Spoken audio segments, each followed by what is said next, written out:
Hello, this is Bad Vibes. Today's stories all involve home, whether it's an intruder, a late night visitor, or a creepy peeping Tom. So I made a community post the other day about trying to make my videos 45 minutes to an hour long. So if you enjoyed the longer videos, please hit the like button, and I'll do my best to make every video at least 45 minutes. Now sit back, relax, and enjoy. I received a knock on my back door around 1 a.m. They tried about 3 times before giving up.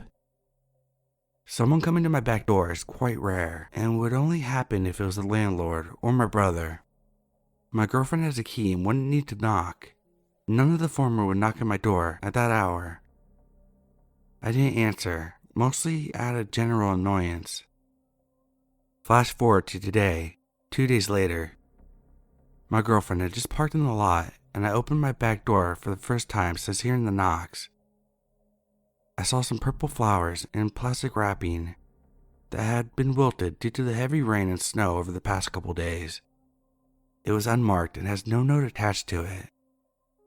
I immediately assumed the visitor was someone who had delivered flowers from my girlfriend. I had flowers delivered to her just a week ago, so I assumed she did it too. I had felt bad that I had let them wilt in the rain and profusely apologized to her when she came through the door. The flowers were not from her, and the 1 a.m. visitor remains unexplained. If a family member sent them, they would have called to ask if I got it, and I doubt anyone is stalking me, a guy in his mid-30s. Any ideas what this could be? I just found it unsettling.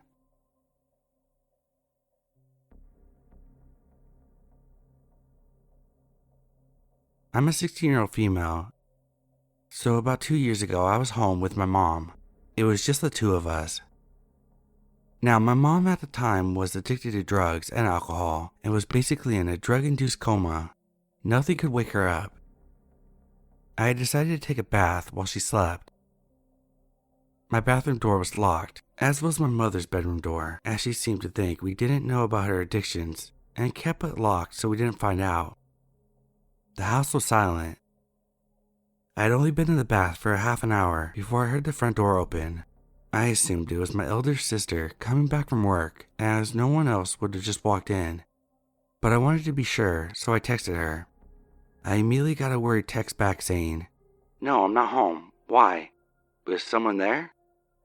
I froze. I could hear the footsteps. Now, our house was small, 1 story. And from the front door to the bathroom door was only a small living room. I heard a weird scraping noise coming from the hallway to the bathroom. I heard the scraping sound stop outside the bathroom door, and then someone grabbed the doorknob. They turned it very slowly from side to side for about a minute. The entire time I was silent, still frozen, and shaking like a leaf. I wanted to call my mom, but I didn't want whoever it was to hear the sound and get to my mom. After a while, I didn't hear anything.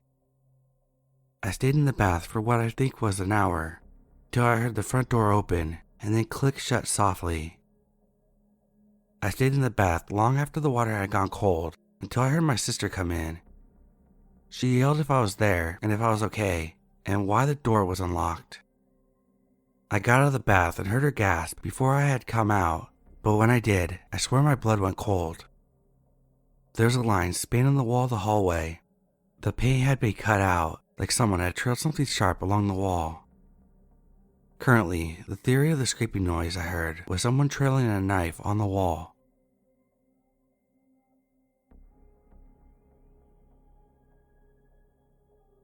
This was a few years ago in my old house, around Halloween. I'm a 43-year-old male. One day, I was home alone in my house. I have a wife, 3 kids, and a dog. I'm in the basement cutting wood and working when all of a sudden I hear a thump on the ceiling above me, which is the first level floor. It's rhythmic and almost perfect in beat. I'm a handyman and do a lot of my own fixing and know the unusual sound houses make. This was not usual. I started following the thumping around the first floor. It's as if something, is walking around. I call out my wife's name, no answer. My kids, no answer. Just soft moaning and thumps that are both getting louder. My dog is in the basement with me and following the sound with me with its tail straight up, completely silent. This is weird because I have a loud, jumpy dog. I then slowly follow the thumping to the steps. I hear a weak old woman's voice calling for Jimmy, and she's calling it over and over again. Ignoring my hellos, she keeps walking around the first floor, calling out, moaning, and thumping. I grab my dog by the collar and leave out the basement door and walk around the outside of my house. I go up the street and there's this younger couple calling out for someone. Let's say Nancy for the sake of this. I go up to them and say, "Are you Jimmy?" The young guy looks at me in relief and confusion crossed on his face. He tells me that that's his dad's name, but he passed away years ago. Turns out Nancy was his mom with some kind of mental issue. She had snuck out of the house up the road. Her family lived in my house before we did. Did not know that. And she was having some kind of episode where she went looking for her husband in her home. She also had a wooden leg. Don't know the story, but that was a thumping. We got her home safely, and now I double checked my locks from that point on.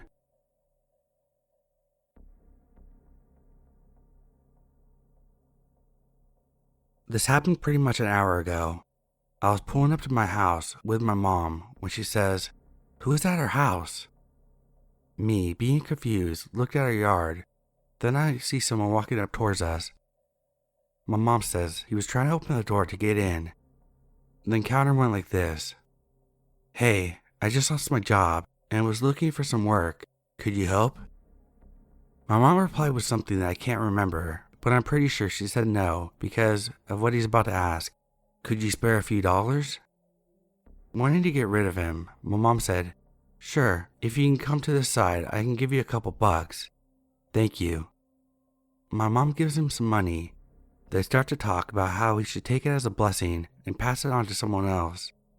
He says my mom is an angel. Then they start to talk about other things I can't remember right now. Then the man disappears. My mom starts to drive around to find the man to make sure he left, as she understandably didn't feel safe getting out. We start to drive around. She calls her boyfriend and my dad. Then there's a cop on the side of the road. "Hey, there's a middle-aged man on my doorstep with the screen door open." Then he walked up to my car and asked for work at this time of night, which I found suspicious. He asked me for money and I gave him some money. "Where do you live?"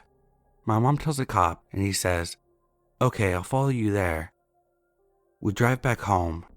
He inspects the front door and backyard, but there's no one. We decide it's safe to go back in.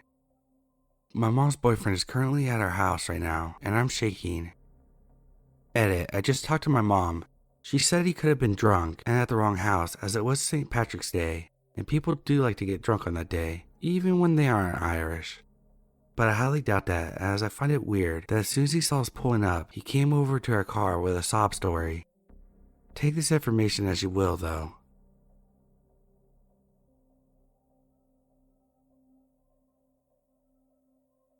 I've been seeing this young man who appears to be homeless in the park across the street from my house for the past few days.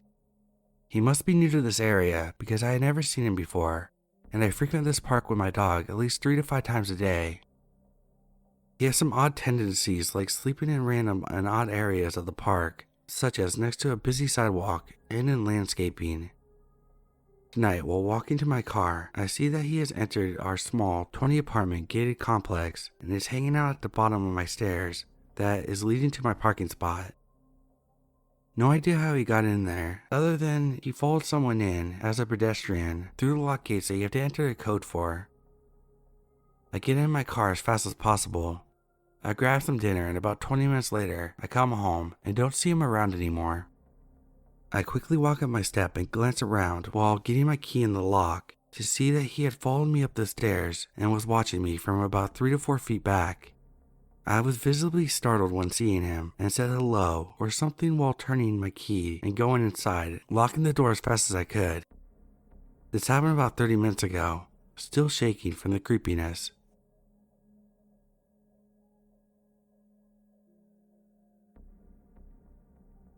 This took place a couple years ago in Hollywood, Florida. I was in middle school at the time.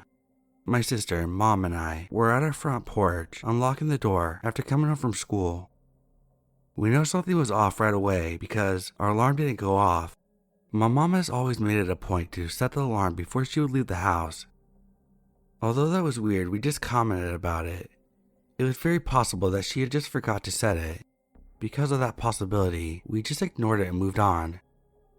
As we entered the house, we began to set our backpacks and other stuff down. I heard the drawer close in my bedroom.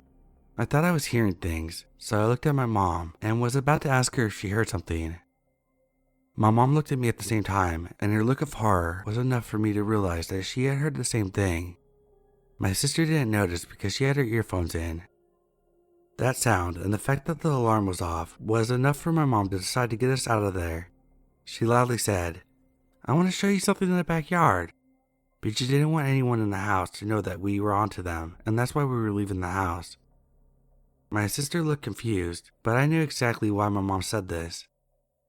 As we entered the backyard and shut the door behind us, we sped walked towards the alley behind our house. The only thing that separated us from it was a wooden fence. Once we reached the fence, we opened the gate and began to exit into the alley. I was the last one through the gate, and before I shut it, I looked at the house for the last time. To my horror, I saw someone looking at me through our curtains. We called the police and they found no one, and nothing was stolen. I never told anyone about what I saw.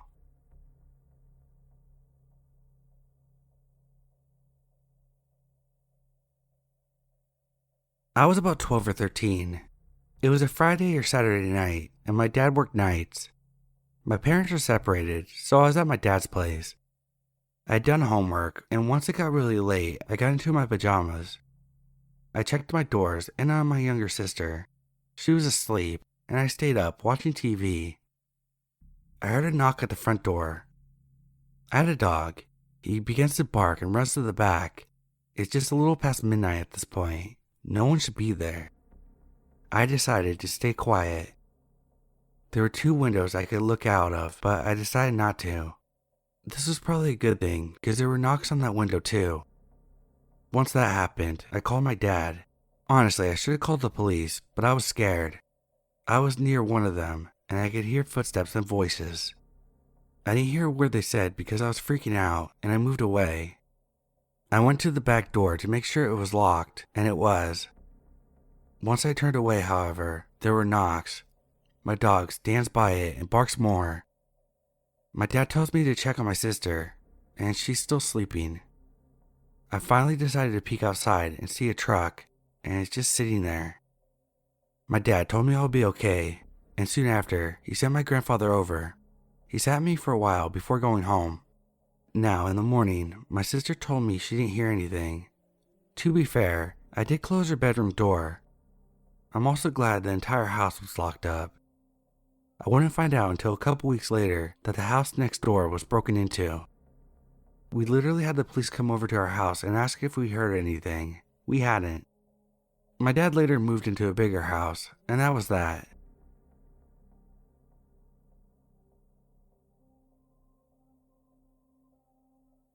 This only happened a few hours ago, so I'm shaken, but it's too early in the morning to phone and wake up my friends.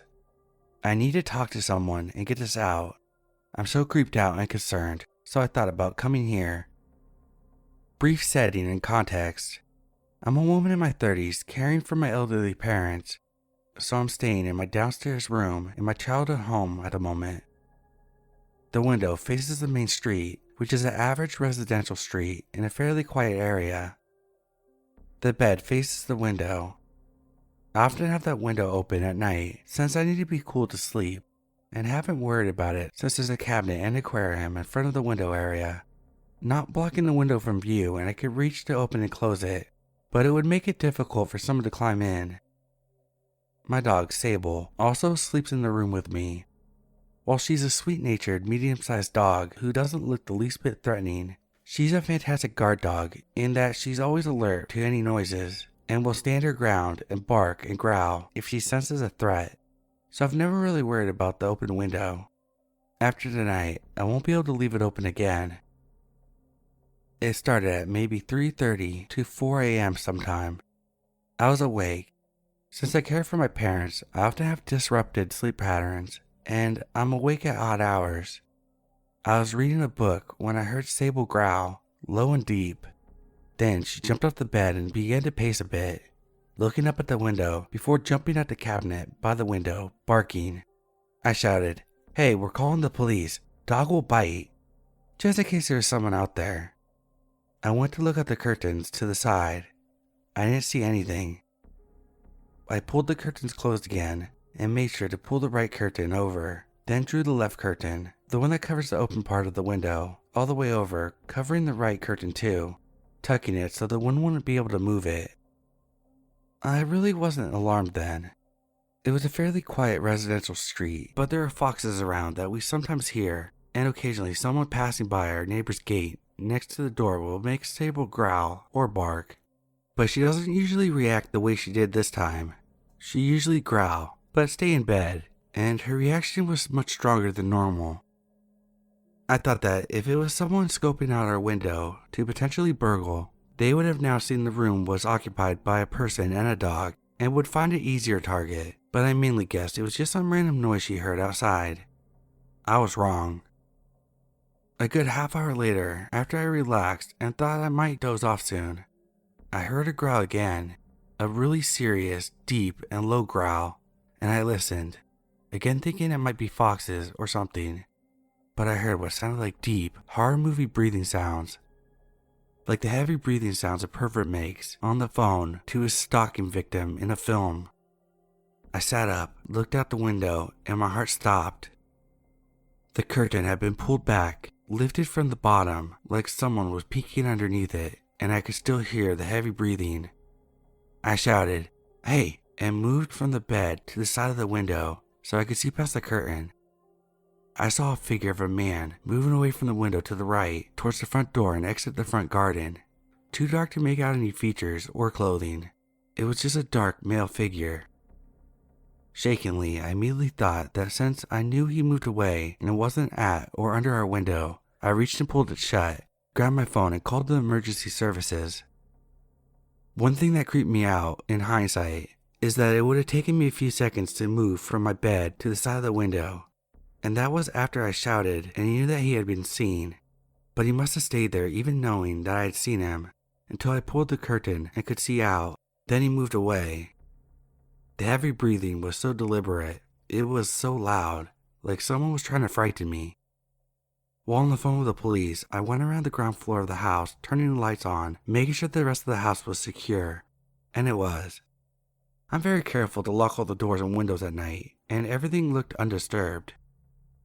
2 patrol officers came shortly before 5 a.m. and took their report. They suggested asking the neighbor if they had camera footage and to let them know that there's a prowler in the area. The cops went to drive around the area, saying that they'd be wanting to know what someone was doing wandering around at 5 a.m. Anyway, since the dark meant I only saw the shape of the person, I had no real description. I doubt they could do much. I couldn't even be 100% certain it was a man, but the breathing and the figure I saw instantly made me think male, and the outline of his head looked smooth. So either he was bald or wearing a tight cap, and the height would have been average, 5'8" to 5'10". I was still shaken, but feeling angry and violated, and wishing we had a camera system now. We'll be looking into that. I never thought anything like this would happen. Don't have any enemies, no recent exes, no one I know of harboring any grudges. Since I'm caring for my folks full time now, I'm not out socializing or making any enemies, nor are my elderly or disabled parents. I'm at the wrong side of 35 and living in jeans, joggers, and t-shirts, no makeup or fussing with my hair most of the time, so not a likely target for a peeping Tom. If it wasn't for the fact that it was my dog who alerted me to something both times, I'd wonder whether I was half asleep and dreamt it. I have had hallucinations once as a result to a bad reaction to antidepressants. That was more than a decade ago. Hasn't happened before or since, and I learned how to test my reality in times I was worried about whether something was really happening or not. I have to think it was someone who was looking to burgle our house, but for the fact that they came back so much later, Maybe someone was on drugs or having a mental health episode. Or, and this one bothers me most, someone who wanted to scare me. But why? Who? They know where I live. Are they gonna come back? New fears keep popping into my mind. Like most nights, I'm up at some point late at night or very early in the morning and will let the dog outside into the back garden for a quick pee, and I'm suddenly aware of how easy it would be to be attacked and the person gaining entry then. There's a passage around the side of the house that goes from the front to the back garden with only a very small side gate, meant to keep the dog confined, not designed to keep others out. It would be easy for someone to access, then hide against the back of the house, completely hidden from view. They were bold enough to come back a second time, even knowing a person and a dog were in the room, perhaps hoping I would have fallen asleep again. They seemed to be trying to deliberately scare me when they returned the second time, doing the deep breathing noise, and stayed by the window even after I shouted. In those few seconds it would have taken me from the shout out until I reached the window and could move the curtains out of the way. They could have moved and been long out of sight, but they stayed there until there was a chance I could see them, only then moving away. The breathing noises and then the coldness ran through me when I actually saw the man moving away from the window will always haunt me, along with the questions of their motives. Were they trying to scare me? Why? What's to stop them from coming back?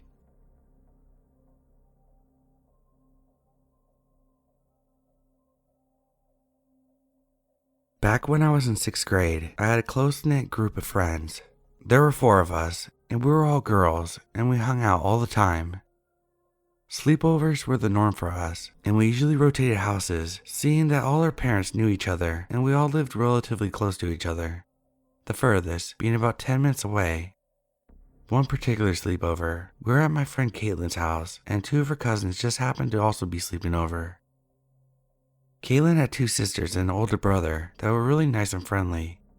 During our sleepovers, they usually just stayed in their rooms and would only come out for food, so we never really felt like we were imposing on them. Her brother would sometimes let us play with his PS2, and his sisters would talk to us about boys and high school gossip, which at the time we thought was really cool.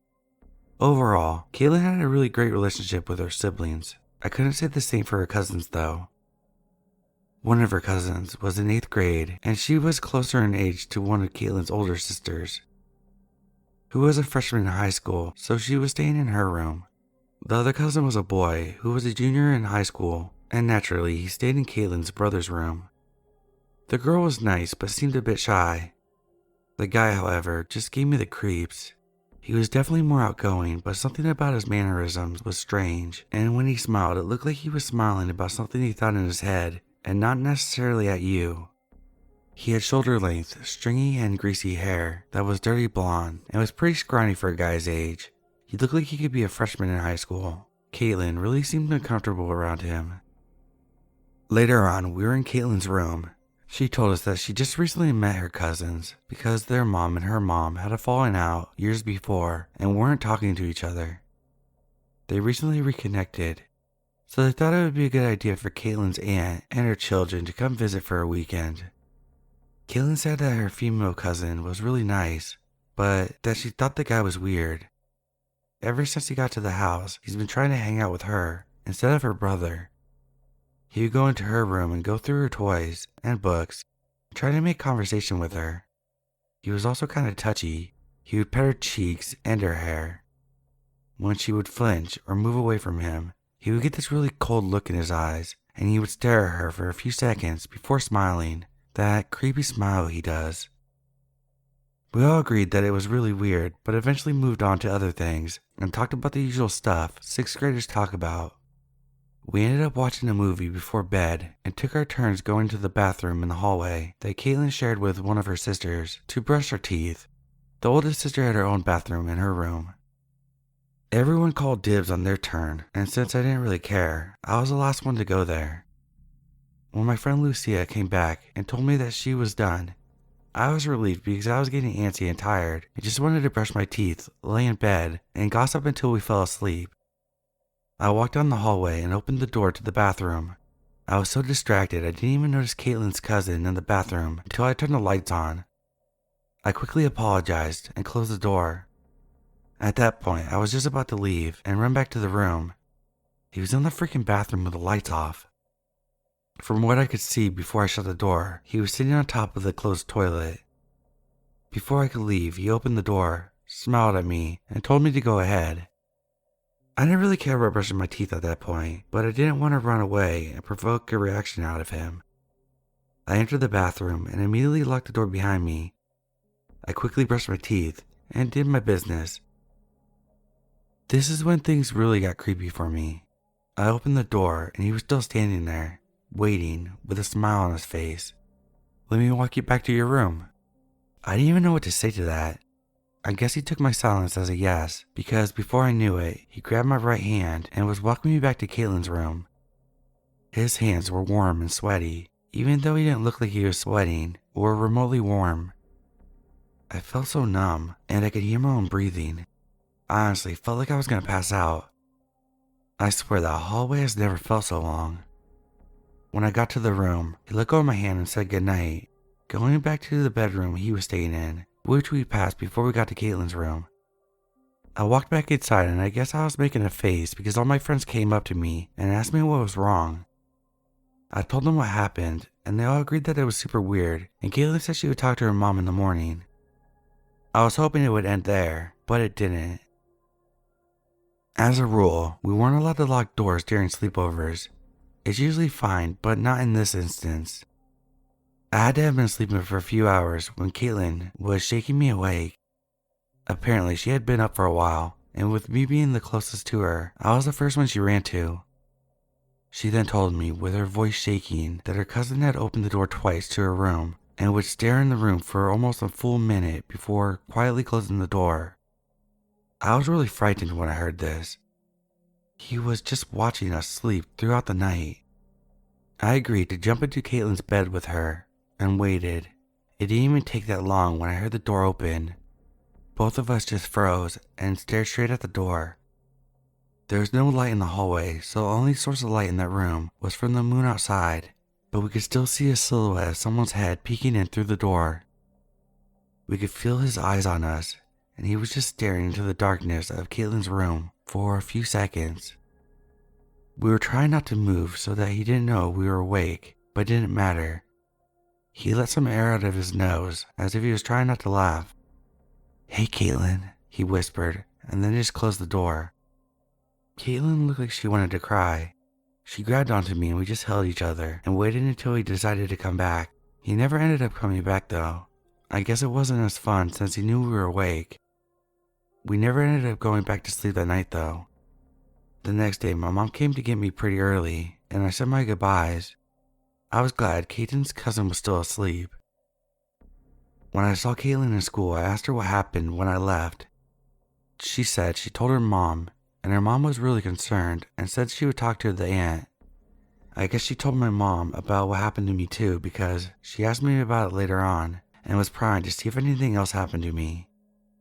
After that, she made sure that Caitlin's cousins were not around before allowing me to sleep over at their place. She didn't have to worry though, because they never came back to visit after that. I don't know if Caitlin's mom had another falling out with her sister, or if she just never invited them back to the house, but Caitlin's creepy cousin, let's not meet ever again.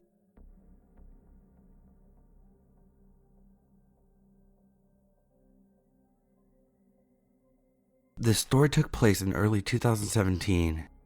I had recently moved from a major city to a small town in the Midwest to get myself together and separate myself from bad habits I had developed. Previously, I had been living on the West Coast and worked for a couple who were pot farmers, just trimming their weed for one season, with a few other trimmers. Nothing major stuck out to me other than the guy, who was in his mid-30s, was a major asshole and super protective of his weed. His girlfriend was someone I wouldn't normally get along with, but she was alright. So I trimmed their weed for that season, and they paid me a portion up front. He said the rest would come after they sold a few pounds or whatever, because that's just how the business went. They did end up paying me within a few weeks, so all was good with me. However, the man here kept texting me after I moved mid-country with random, "Hey, how are you doing?" I never liked the guy, got bad vibes from the get-go, but his girlfriend was a friend of a close friend, so I sort of gave them the benefit of the doubt.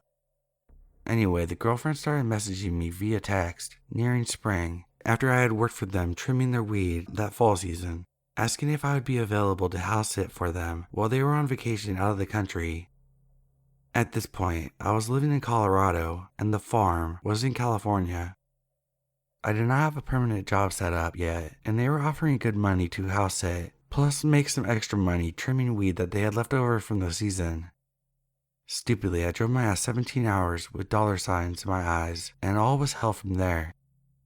They lived in a full house with a gardener's quarters attached to their main house. There's one bedroom and one bathroom, an electric stove, kettle, kitchen area in the gardener's bedroom. There is also a doorway from this area into the main house, blocked by a bookshelf on my side. When they invited me to stay in house sit, they were there for 2 or 3 days, and part of their stay included drilling the door shut on the opposite side so that I could not enter their house. But that didn't bother me, and I honestly understood why they would want to lock up their house, but things got really freaking weird afterwards. I had been there alone for a few days, trimming, walking the dogs, filling the hummingbird feeders, watching the house like I was supposed to. The girlfriend would call from Morocco every so often to check up on me. I thought everything was fine until I started hearing water running from the kitchen inside of the house, the part of the house that I had no access to, but was directly connected to. I immediately called the couple and told them that I could hear someone in their house. Their response was literally, "It's none of your concern what you hear on the other side of the wall." This turned my stomach. I was in the middle of nowhere, locked by a gate on their property, hired to house it, and all of a sudden it was not my concern if someone was inside their place. It freaked me out. I still had 2 more weeks to be at this place, and I was properly freaked the fuck out. Over the next few days, I would feel scared and calm in waves. At one point, I was sitting outside with the dogs, and they ran up to the side of the house, wagging their tails like they were greeting someone, and I heard a very quiet shh, and then footsteps patter off. I continued to hear the TV, microwave, water running in the main part of the house. The language the girlfriend was using with me via text was too personal in regard to what I was doing. I mean, sure, they could have had a camera installed, although I searched the room for any devices, but the sounds and even the dog reacting to what I heard was enough for me. Once I realized that I was house sitting, but also being spied on in some weird way, I started to have fun with it. I don't know if I figured that I was going to die anyway, or maybe if I acted crazy enough, they wouldn't want me for whatever their purpose was. But one night, I was out on the small porch steps, having a very late cigarette. It had to be close to midnight, and I could hear someone walking around the perimeter of the house. So I stood up, opened the door to the gardener's quarters, and closed the door, as if I had walked back inside. But in reality, I just opened the door and closed it, keeping my position with a cigarette on the porch. Immediately, someone walked from the side of the house because they thought I was inside. They noticed me and ran into the woods. In my mind, I set a teeny trap to see if I was delusional, and it had proved that I wasn't. So I started doing crazy dumb stuff because I was alone. Nothing too wild. I just blasted Backstreet Boys, set their garage cans up like a drum set, and walked around topless. Honestly, I thought if these people were crazy enough to be fucking watching me while I house it for them, I had to do something more ridiculous to push them away. Maybe that doesn't make sense, but I can't help but reference the Hey Arnold episode where the bully is after him and he says, "Don't hit me. I'll hit me. I'm crazy." Anyway, the couple finally came back to their house from Morocco and acted like they didn't want to pay me. They did after some pulling and tugging, but fuck. Don't ever go house sit and not really know the people you're house sitting for in the Emerald Triangle, or just don't even go there. It's really shady business.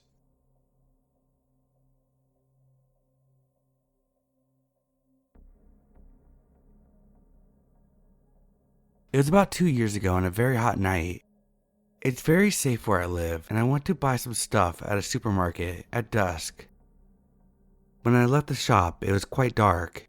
It gets dark suddenly in the tropics. It's only about a 5-minute walk home, but I was feeling uneasy. I kept stopping and turning to look behind me. Nobody. but the road was dimly lit and there were a lot of bushes, easy for someone to hide.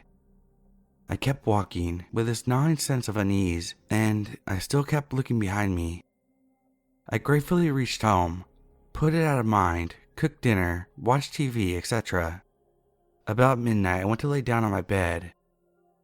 I'm an insomniac, so I just lay there with the lights on, and I started to read. I heard a creaking sound above my head. My bedroom window makes a lot of noise, but I was too scared to look. Nothing happened. However, I am now on high alert. Moments later, I heard a smashing noise in the kitchen. I froze. My bedroom door was open, and as I said, the light was on.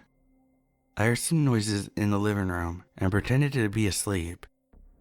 After a short time, I heard the click of the front door being opened. Someone had let themselves out. This was around 2:30 a.m. 2:45 a.m. I'm convinced that I'm alone, and I called the police. 3:15 a.m. I called them again. 3:45 a.m. I rang them again. They told me that they only had 2 officers that night and that they were busy. 4:20 a.m. they arrived and asked me what the problem was. I rattled off my story.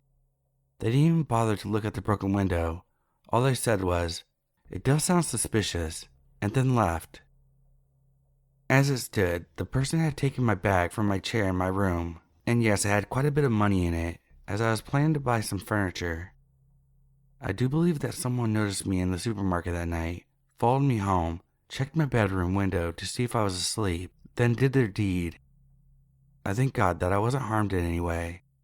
Even if I somehow managed to call the cops, screaming and begging for help, no one would have cared. So grateful I'm here, unharmed and alive.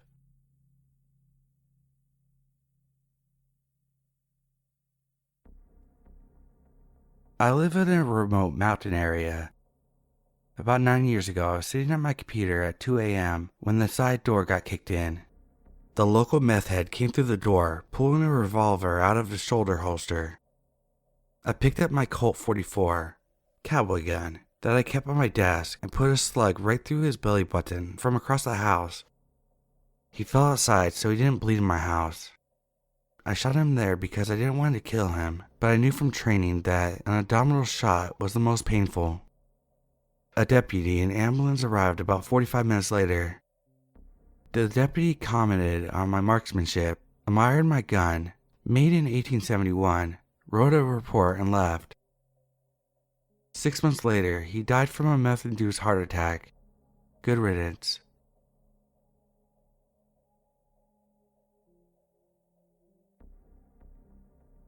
When I was 26, my parents were on holiday. I went over to their house every day to feed the cat.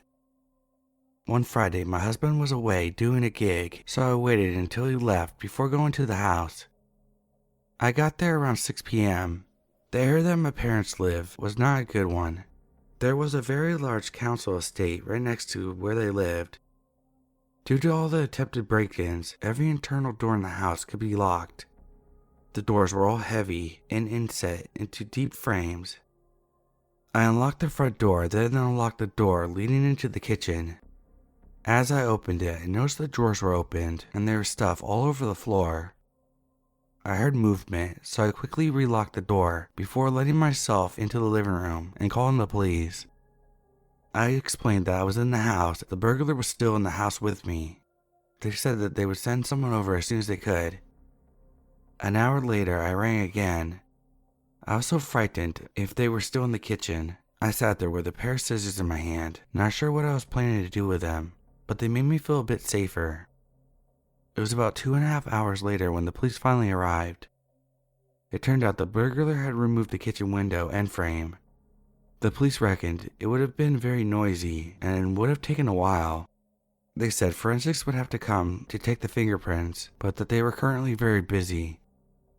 It took 2 days for forensics to come by, and it had rained heavily in the meantime, so forensics didn't get anything useful. This happened nearly 30 years ago. The burglar was never caught, but the large council estate has been pulled down, and there's much less antisocial behavior.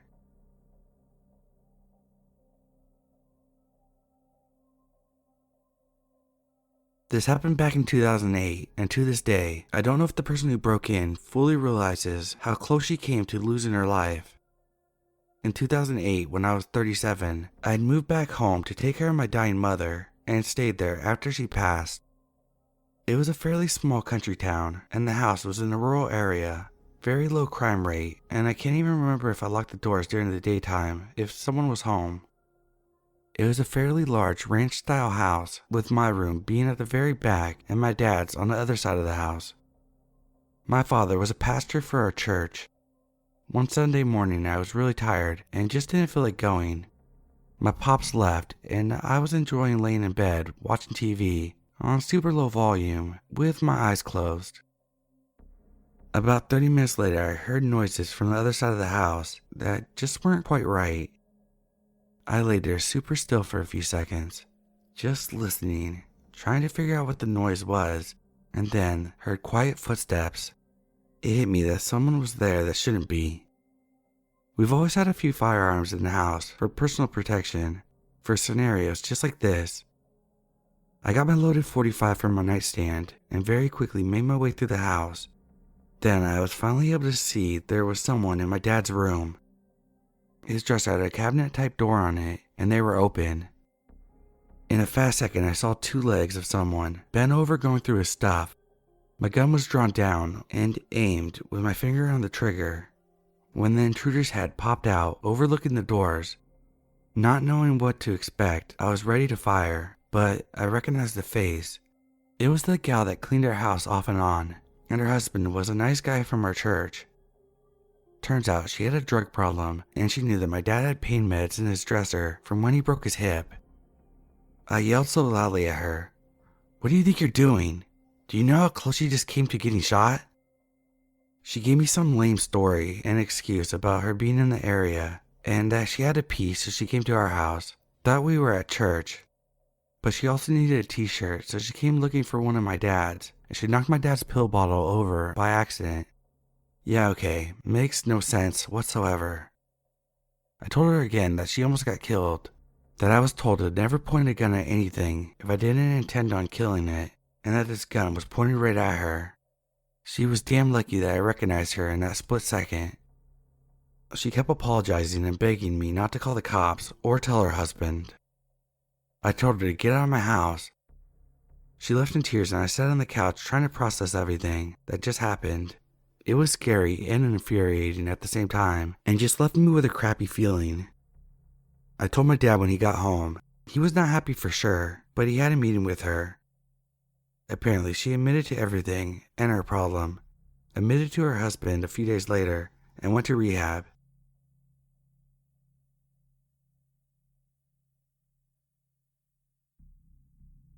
I was living in Cape Cod year-round in a house that had been converted to 3 apartments. Because this was such a popular vacation destination, parking was at a premium. My apartment had 5 spaces, 1 for me, 2 for the mother and daughter who lived in the downstairs portion of the house, and 2 people who lived in the upstairs in the front. I was in the upstairs rear by the parking. One night I get home to find a party raging in the rental house next door. A common occurrence in the summer, as almost all these houses in the neighborhood were summer rentals. I see that both my downstairs neighbors are home, and one of my upstairs neighbors was home. However, a strange car was parked in one of the spaces. I parked in my usual space and went upstairs.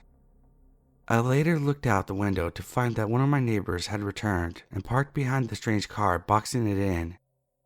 About 2 in the morning, I was asleep when I heard something wrong. I realized I hear boots coming across the stairs into my apartment.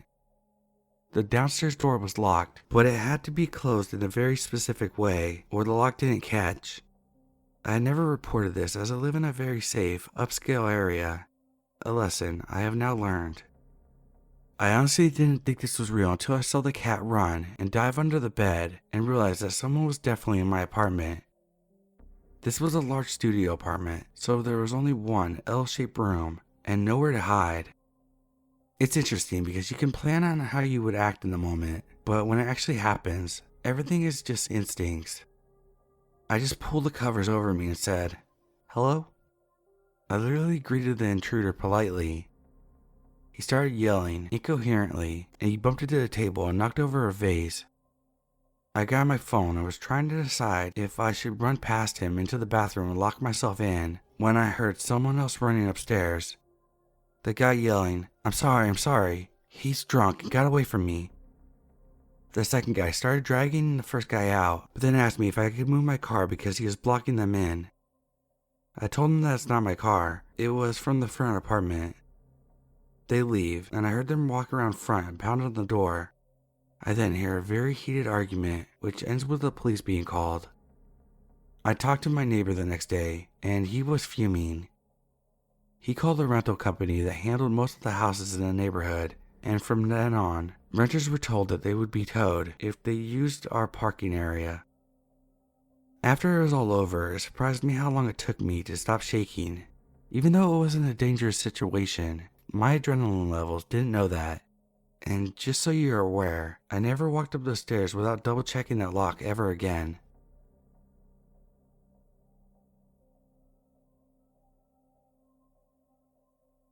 I wasn't home alone, but I was a kid and asleep. Our house had 2 stories. The first story was the main house, and the second story had been built above the separated garage. Between them, a set of doors had been built and enclosed so that you would have to walk under the stairs to walk in between the 2 buildings. You had to be careful to stay on the garage side of the passageway so you didn't hit your head because you were passing under the slope of stairs. Our backyard was fenced, and a gate from the driveway led to the passageway under the stairs. Our normal way to get into the house was not from the front door. We would get out of the car, go through the gate, greet our dog, go under the passageway, then turn left into the kitchen door. My dad was the sheriff's deputy, so the front door was bolted and chained, and the kitchen door always had a bolt. But because he was a cautious man, my dad never wanted us to accidentally get locked out of the house, so he hid a spare key in the freezer in the garage. We were strongly cautioned never to tell anyone about the key or let them see us use it. Although we spent most of our time downstairs during the day, we all slept upstairs at night. My bedroom was the furthest from the stairs. One night I was dead asleep and suddenly I jolted awake. Something had run across my hand. I ran out of my room. Mom, Dad, a rat just ran across my bed. They were instantly awake, and we all went back into my room to see what it was. There, sitting on my pillow, was my brother's hamster. His cage was downstairs. How did he get up there? My brother swore he had locked the cage before he went to bed, but here the hamster was. He picked up the hamster, and we all went downstairs to see what happened, except for my sister, who just went back to bed. Sure enough, the cage in the living room was open. We put him back and closed the cage door. Suddenly, my mom had a funny look on her face. Why is the kitchen light on? My dad put his hand out to tell us to stay back, then crept into the kitchen. He yelled back to us, "The back door is open." At that moment, my sister came flying downstairs. Someone just ran out of the gate. She had heard the gate slam. My dad bolted out the door to catch whoever it was, but they were long gone already. None of us slept for the next hour, trying to figure out what had happened. My parents probably didn't sleep all night after reclosing and locking the kitchen door and putting us back to bed. The best we can figure is one of us somehow let someone know about the key, although all of us denied it. The person had been at our house before because the dog hadn't barked. Maybe it was a kid because nothing was stolen and the hamster cage was open. We never did figure out. Needless to say, my dad moved the key to another hiding place.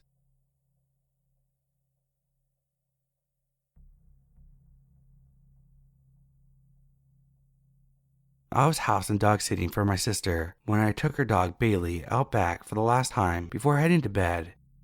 My sister's house is a townhouse that's connected on both sides in a long line of townhomes. In the back was a long, fairly narrow strip of grass running along the homes, then a large field with long grass and weeds. So, condos, grass, then field, no fence or any structures for about a mile. I was enjoying the evening air. It was probably around 10:30 p.m. and was completely dark outside. Not feeling weary of anything at all. All was quiet except for Bailey.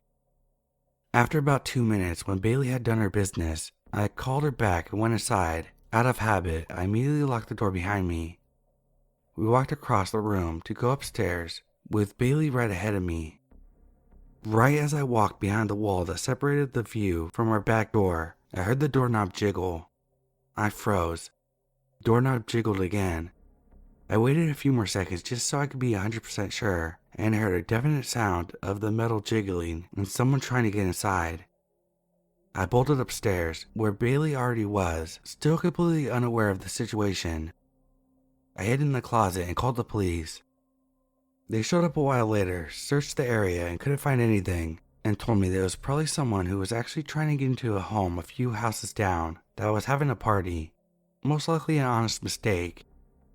They treated me nicely, but they clearly thought I was just a scared girl who was overthinking things from being alone in the house. They left, and my brother and his friends drove an hour and a half so they could stay the night with me. If I had been who I am now, I probably would have given the police at least a little pushback. I don't think they could have done much past searching the area they did, but I would have told them that they were wrong. It was not an honest mistake. Someone was definitely trying to get into the house after they saw me out there alone.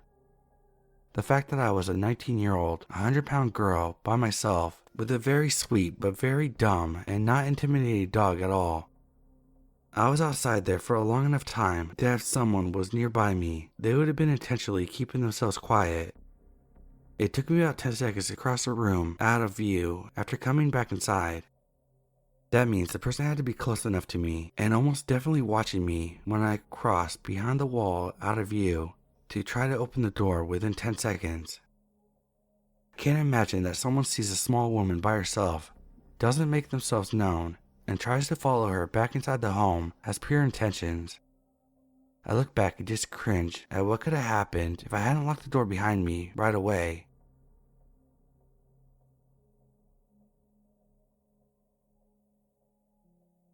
This was in 2011. I'm female and was 22 at the time. A year after I graduated college, I was living in my first apartment with a friend. I had adopted the sweetest dog I've ever had, a run-of-the-litter Pomeranian who literally loved every person she ever met. My nephew was young at the time and would sometimes handle her a little too roughly.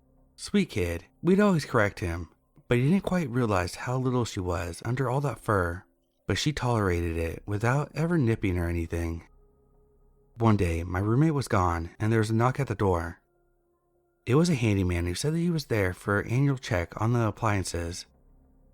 He was wearing the apartment complex standard uniform and had a badge, so I didn't really think twice about it, even though I hadn't been notified that this would be happening. And upon following up, he did really work there. He comes in and begins chatting and sort of leering. I felt uncomfortable, but not nearly as freaked out as when my dog came rushing in between us, ears back, teeth bared, and started growling at him. He kinda awkwardly laughed and went to go pet her. Odd choice for a dog that's baring his teeth at you. She immediately lunged forward like she was gonna bite him. He leaped back before she could.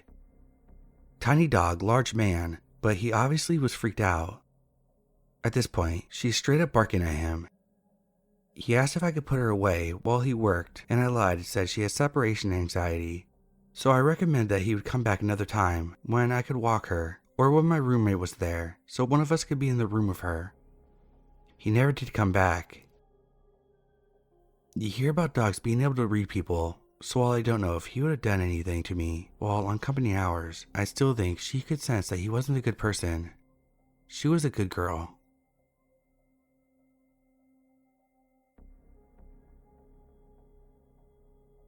Last night, I was soundly sleeping in bed when I suddenly jolted awake to a loud noise coming from downstairs. It sounded like someone had broken a window and was trying to force a way into my home.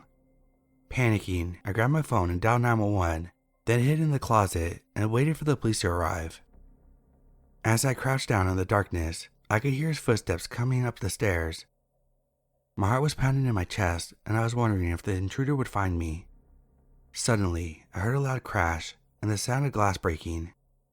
I realized the intruder had found their way into my bedroom.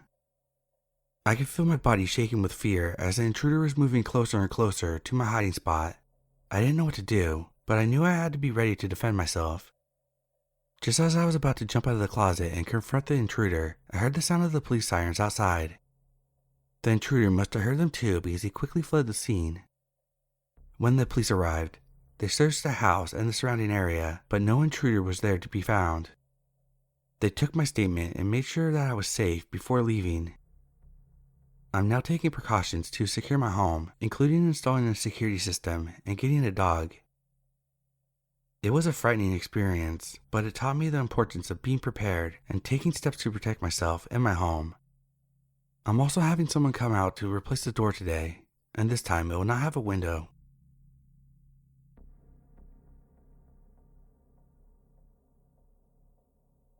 I'm a female, and this happened last year. I was watching TV in my living room when I heard a strange noise coming from the basement. At first, I dismissed it as just the house settling, but then I heard the noise again, and it sounded like someone was moving around down there. Feeling uneasy, I grabbed the flashlight and cautiously made my way to the basement door. As I descended the stairs, I could hear the sound of someone shuffling around, and my heart began to race. When I reached the bottom of the stairs, I panned my flashlight around the room and was startled to see an intruder crouched behind some boxes, rifling through my belongings. I froze, not knowing what to do. The intruder looked up and saw me, and I could see the fear in his eyes as he scrambled to his feet and tried to run past me. Side note, I should mention this. I'm an amateur boxer and well versed in self-defense. I wasn't about to let him get away that easily. I tackled the intruder and wrestled them to the ground. We struggled for what felt like an eternity, but eventually I managed to pin him down and call the police. When the police arrived, they arrested the intruder and took him away in handcuffs. It turned out that the intruder was a homeless man who had been looking for a place to sleep and had broken into my basement. That made me feel kind of bad. After the incident, I installed better locks on the basement door, including a deadbolt.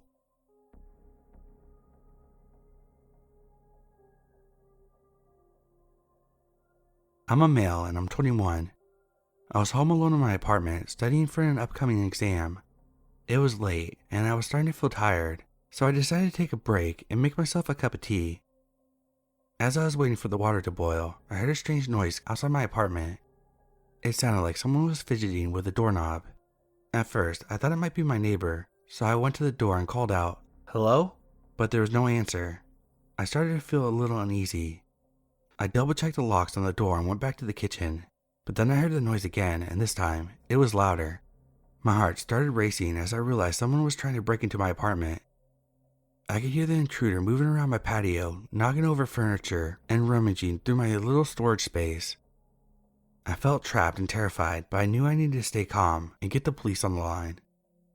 After what felt like an eternity, I heard him dash off. I went to go look at the people and I saw red and blue lights flashing. They searched the area, but the man was never caught. In the aftermath, I felt violated. The next day, I talked to the manager of the apartment buildings. They plan on putting up cameras in the next few weeks, so hopefully this will deter the guy from coming back. All in all he stole was my cigarettes and my lighter, but if my door hadn't been locked, what would have happened?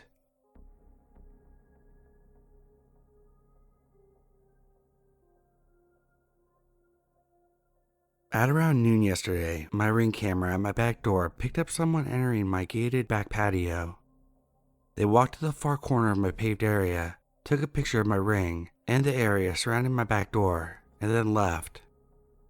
My roommate left around 11:30 and installed lawn care at our building. We live in a 3-building townhome complex. There seemed to be some sort of lawn equipment left outside the gate when the man entered. He may have been instructed by the supervisor to take a photo for some reason.